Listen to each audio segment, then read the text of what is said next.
Welcome to learn digital पीके। और जो आज का जो मेरा टॉपिक है वो है स्विच।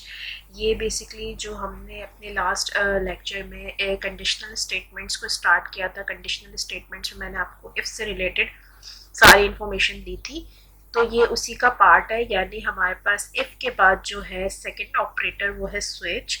तो हम यहाँ पे स्विच केस में आपको बताऊंगी कि आपने किस तरीके से जो है वो इसका इस्तेमाल करना है और इसको इस्तेमाल करना है। ठीक हो गया। अच्छा, स्विच जो है आपको इसके नाम से ही पता लग रहा होगा कि ये जो है वही स्विच है। जैसे आपने real life examples, real life में आपके पास स्विच होते हैं हर चीज़ के। मेरे पास रिमोट है और उस रिमोट कंट्रोल में मेरे पास मैं जो भी स्विच ऑन ऑफ करूंगी उससे रिलेटेड मेरे पास वर्किंग होगी। तो ये बेसिकली यही स्विच है। और इस स्विच के अंदर हमारे सी प्रोग्रामिंग के अंदर भी जो है वो एक स्विच है। और स्विच के इसका आपने इस्तेमाल किस तरीके से करना है, सबसे पहले तो मैं आपको ये बता दूं कि स्विच का कीवर्ड है हमारे पास यहाँ पर, और इसके अंदर हमने एक एक्सप्रेशन ऐड करनी है। ठीक है। फिर इसका ये सिंटैक्स है, मैं आपको इसके सिंटैक्स के बारे में बता रही हूँ। कर्ली ब्रैकेट्स के अंदर आपने अपने केसेस डिफाइन करने। ठीक हो गया। केस एक कीवर्ड है, इसके साथ आपने कांस्टेंट बताने हैं, देन स्टेटमेंट आपकी आएगी, देन आपके पास ब्रेक आएगा। ठीक है। अब आप अपनी कंडीशन के हिसाब से वैल्यूज को मैच करवाएंगे केसेस के अंदर। ठीक है। फॉर एग्जाम्पल अगर मैं आपको एक एग्जाम्पल दूं, फिर जो है वो हमने फॉर एग्जांपल मैं आपको एक एग्जांपल दूंगी वॉवेल्स की। ठीक है। अब हमें पता है और हमें स्टार्टिंग से ही पता है कि अगर हमारे पास ए ई आई ओ यू का इस्तेमाल होगा तो वो हमारे पास वॉवेल्स कहलाते हैं। ठीक है। इसके बाद जो दूसरे कैरेक्टर्स होते हैं, जो दूसरे अल्फ़ाबेट्स होते हैं, वो हमारे पास कॉन्सोनेंट कहलाते हैं। ठीक है। तो ये एक फिक्स है। ठीक है। तो हम इस तरीके से केसेस को मैच करवाते हैं। अगर यूजर एंटर करता है ए, तो ऑब्वियसली ए वाला केस जब एग्जीक्यूट होगा तो इसकी स्टेटमेंट क्या आएगी वो आपने यहाँ पर देनी है। ठीक है। इसके बाद हमने यहाँ पे लगा देना है ब्रेक। ठीक है। ब्रेक भी एक कीवर्ड है जो हर केस के साथ आपने इस्तेमाल करना है। फॉर एग्जाम्पल अगर मैं यहाँ पर मेरा ये वाला केस एग्जीक्यूट होता है और इसकी कंडीशन जो है वो फुलफिल हो जाती है और हमारा ये वाला केस एग्जीक्यूट होता है, तो इस ब्रेक की मदद से ये केस यहीं खत्म हो जाएगा। अगर आपने ब्रेक नहीं लगाएंगे तो आपके पास वो वन बाय वन सारे केसेस को एग्जीक्यूट करेगा, यानी सारे स्विच ऑन ही रहेंगे, कोई भी ऑफ नहीं होगा। तो ये समझ लें आप, जो ब्रेक है वो एक पर्टिकुलर स्विच केस को ऑफ करने के लिए जो है वो हमारे पास ये ब्रेक है। ठीक है। इसके साथ इस एक स्विच के अंदर आप जितने चाहे उतने केसेस दे सकते हैं, जितनी भी आपको अपनी कंडीशंस मैच करवानी है आप अपने केसेस देंगे। ठीक है। अब यहाँ कॉन्सोनेंट की जगह आप कोई भी एक नंबर दे सकते हैं और कोई भी एक करेक्टर दे सकते हैं जिसकी बेसिस पे आपको काम करना है। ठीक है।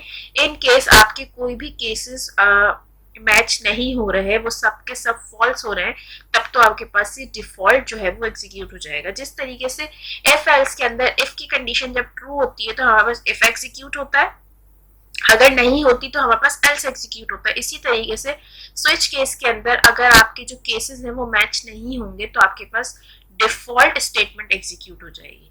ठीक है। So let's get started with example, coding example हम करने वाले हैं प्रैक्टिकल एग्जाम्पल। सबसे पहले तो जो है हमें जाहिर सी बात है वेरिएबल की नीड होगी, तो हम एक वेरिएबल ले लेते हैं। मैं यहाँ पर जो है वो वेरिएबल ले रही हूँ डेटा टाइप करेक्टर के लिए। ठीक है। करेक्टर मेरे पास है सी। ठीक है। इसके बाद मैंने यूज़र से जो है वो इनपुट लेना है। तो मैं आज आपको जो एग्जाम्पल बताने जा रही हूँ उसमें मैं जो है वो आपको यूज़र इनपुट जो है वो बताने जा रही हूँ। ठीक है। तो मैंने जो है वो लिख देना है एंटर योर करेक्टर या एंटर एनी करेक्टर। ठीक हो गया। इसके बाद हमने जो है वो यूज़र से इनपुट लेना है। मैंने आपको पहले ही बताया था यूज़र से इनपुट के लिए हम स्कैन एफ का इस्तेमाल करेंगे और इसके साथ ही हम लगाएंगे %c। अगर आप लोगों ने मेरा ये वाला लेक्चर नहीं देखा तो आप जाकर जो है वो ये लेक्चर को देख सकते हैं, जिसमें मैंने यूज़र इनपुट से रिलेटेड सारी इंफॉर्मेशन बताई है। फॉर्मेट स्पेसिफायर क्या होते हैं, %m से क्या होता है, फॉर्मेट स्पेसिफायर क्या होते हैं, सारी डिटेल्ड वीडियो मेरी चैनल पे और मेरे प्लेलिस्ट पे मौजूद है, तो आप उसको विजिट कर सकते हैं। ठीक हो गया। इसके बाद हमने यहाँ पे ले लेना है स्विच। मैंने आपसे कहा था स्विच एक कीवर्ड है, तो हमने यहाँ पर एक कीवर्ड ले लिया। ठीक है। स्विच सी का अपना कीवर्ड है और इसके अंदर हमने जो ऐड करना है वो एक्सप्रेशन ऐड करना है। और कौन सी एक्सप्रेशन आएगी, एक्सप्रेशन आपके पास वो आएगी जिससे रिलेटेड आपको जो है आपको डेटा मैच करवाना है। ठीक है, हमें डेटा किससे मैच करवाना है, हमें डेटा उस वेरिएबल से मैच करवाना है जो हमारे इस वेरिएबल में स्टोर है, उन वैल्यूज से मैच करवाना है जो इस वेरिएबल में स्टोर है। ठीक हो गया।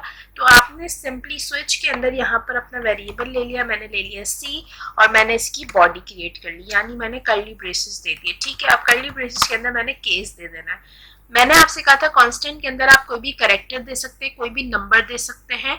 ठीक हो गया, जिसकी बेसिस पे आपके केसेस मैच होंगे। ठीक हो गया। अगर यूजर एंटर करता है ए, इसके बाद आपने लगा देना है कॉलन। ठीक है, कॉलन लगाने के बाद आपने यहाँ पर अपना जो स्टेटमेंट है उसको प्रिंट करवाना है। ठीक है, जैसे मैंने कह दिया कि ये क्या है मेरे पास, वोवेल, ये वोवेल है, यानी जब यूजर ए प्रेस करेगा तो ए का केस मैच होगा, जब ए का केस मैच होगा तो वो प्रिंट करवा देगा वोवेल, यानी ये वोवेल है मेरे पास। इसके साथ ही मैंने लगा देना है ब्रेक, ब्रेक के बाद आ जाएगा टर्मिनेटर, यानी केसेस के बाद आएगा कॉलन, ब्रेक के बाद आएगा टर्मिनेटर, स्टेटमेंट टर्मिनेटर इसको कहते हैं। इसके बाद स्टेटमेंट के बाद प्रिंट एफ के बाद भी स्टेटमेंट टर्मिनेटर आएगी। ठीक है, अगर यूजर ए एंटर नहीं कर रहा, ठीक है, तो हम यहाँ पर एक और केस मैच करवा देते हैं जिसको हम दे देते हैं ई, और यहाँ पर आपने लगा देना है कॉलन। कॉलन के साथ अगर आपकी ये वाला केस मैच हो रहा है आपका, तो यहाँ पर आपके पास क्या प्रिंट होना चाहिए, वोवेल। ठीक है, इसके बाद हमने यहाँ पे टर्मिनेटर लगा देना है और हमने यहाँ पे लगा देना है ब्रेक। ठीक है, अगर आपके पास ये भी केस मैच नहीं हो रहा, ये भी केस मैच नहीं हो रहा, तो वो ऑटोमेटिकली जो है वो एग्जीक्यूट करेगा डिफॉल्ट, और डिफॉल्ट में हमने दे देना है कॉन्सोनेंट। ठीक हो गया।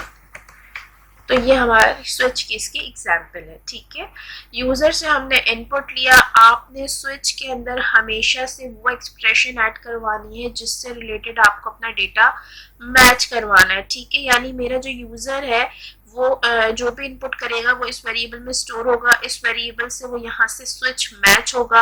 अगर यूजर के पास ए होगा तो वो वोवेल प्रिंट कर देगा, ई होगा तब भी वो वोवेल प्रिंट कर देगा, और इसके अलावा कुछ होगा तो वो डिफॉल्ट प्रिंट करेगा। ठीक हो गया। अब मैं इसको एग्जीक्यूट कर देती हूँ, और जब मैं इसको एग्जीक्यूट करूंगी तो ये हमारे पास इसका आउटपुट आया। अब उसने मुझसे क्या पूछा, एंटर एनी कैरेक्टर, मैंने कहा ए।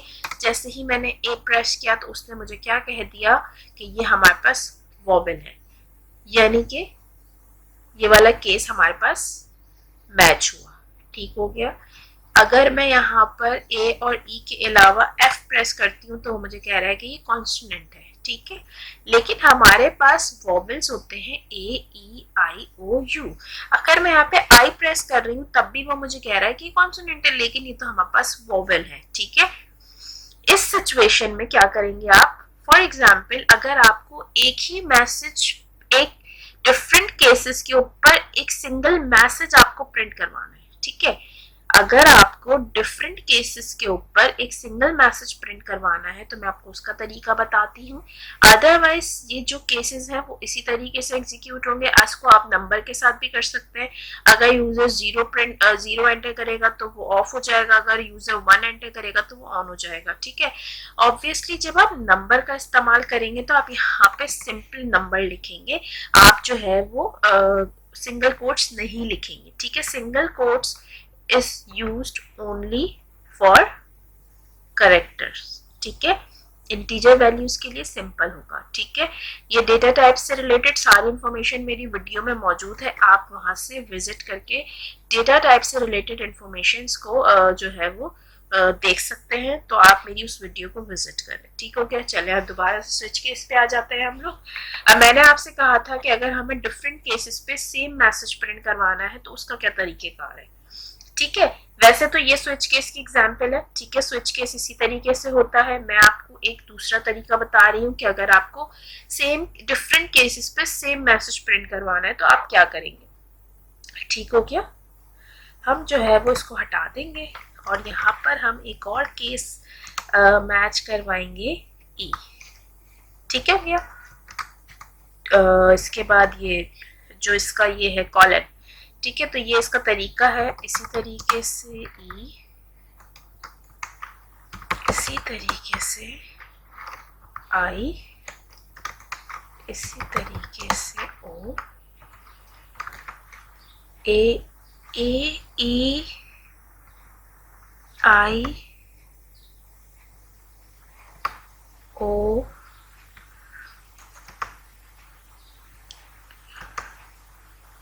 यू,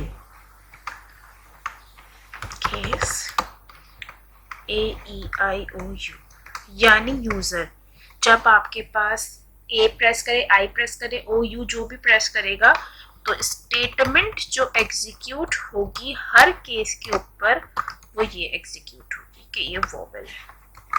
ठीक है, फिर आप यहाँ पे लगा देंगे ब्रेक। ठीक हो गया, मैं एग्जीक्यूट कर रही हूँ इसको। मैंने कहा ई, उसने क्या कहा ना, वोवेल। इसके बाद मैंने कहा ओ, उसने क्या कहना है, वोवेल। ठीक हो गया। मैं अगर यहाँ पे लिखती हूँ HG तो उसने क्या कहना है, कॉन्सोनेंट। ठीक है, तो ये इसकी एग्जाम्पल हो गई। यानी अगर आपको सेम मैसेज प्रिंट करवाना है डिफरेंट केसेस पे तो आप इस तरीके से कर सकते हैं, और ये डिफॉल्ट प्रिंट होगा। तो ये हमारे पास ये स्विच केस है, तो आप इस स्विच केस से रिलेटेड कैलकुलेटर भी बना सकते हैं। यानी कि आपने यहाँ पे अपने ऑपरेटर्स दे सकते हैं। अगर यूजर प्लस एंटर करेगा तो उससे आपने 2 नंबर इनपुट लेने और प्लस करवाना है। अगर यूजर माइनस एंटर करेगा तो आपने 2 नंबर लेने और उससे माइनस करवाना है। तो ये आपका स्विच केस के ऊपर टास्क है, आपने इसको करना है। और कोई भी प्रॉब्लम हो तो आप मुझसे पूछ सकते हैं। आई होप स्विच केस आप लोगों को बहुत अच्छे से क्लियर हो गया होगा। तो keep watching, keep practising. Thank you for watching. अल्लाह हाफिज।